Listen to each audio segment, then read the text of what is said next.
So you said your wife quit. Is there a shift, a change in career going on, or she just wants me to stay at home? We homeschool. We have 4 kids. We homeschool the 4 kids now. Okay, yeah, 4 kids now. Two girls, 2 boys. Kateri, Cecilia, Noah, Thomas. All 4 of them are so completely different. It is shocking. It is shocking.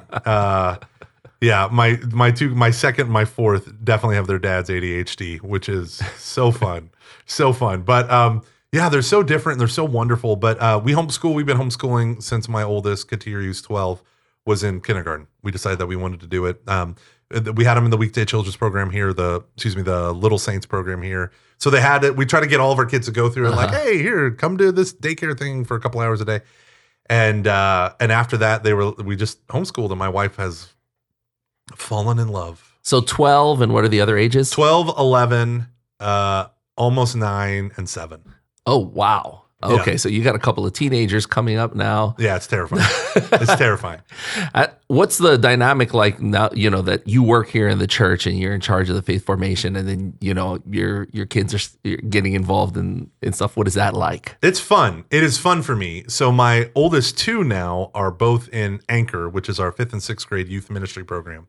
So I will, I always volunteer to give talks and stuff. So the last 2 Anchor nights, they've asked me to give a talk.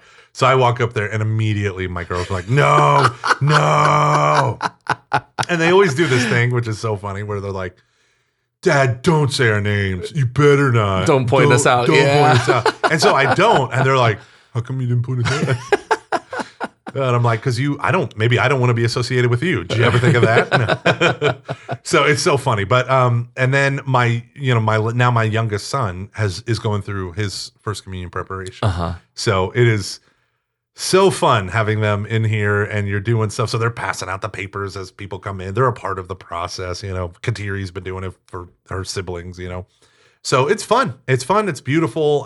We homeschool. So here at St. Anthony's, I love our faith formation. So we have a parish school, so you can get your faith formation that way. Okay. We have our weekly faith formation classes. So you can go to the classroom, have a catechist teacher or youth ministry, or you can home study. And our home study and our children's faith formation, we all use the same textbooks.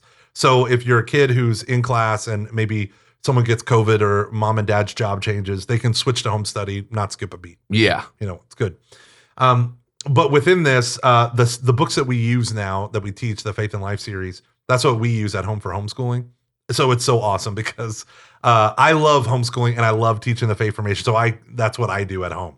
So even though my younger ones don't come to the weekly classes, and we don't go to Catholic school, we're right on track and with all the stuff that they do in the school. So it's been, it's been awesome. I love it. One day my daughter was writing in cursive the Sanctus in Latin. Wow. And when she was in 2nd grade, 3rd grade, working on her cursive, and I remember walking in, I go, cursive, Latin, prayers, 3 things you don't find in public school. So, I always joke about that, but yeah, I love it. When you look at your kids, do you see any, prospective priests or sisters?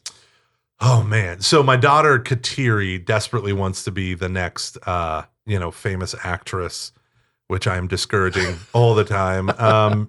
But she loves to be the performer, right? Cecilia is the reader. She's the more introspective one. Okay. Maybe, but who knows? The Lord can use any personality. Noah is the athlete. He defines himself by his athletic prowess. They're all smart kids, and Thomas is the wild child goofball, right? And so all of them, I think, would make good religious or my boys would make good priests.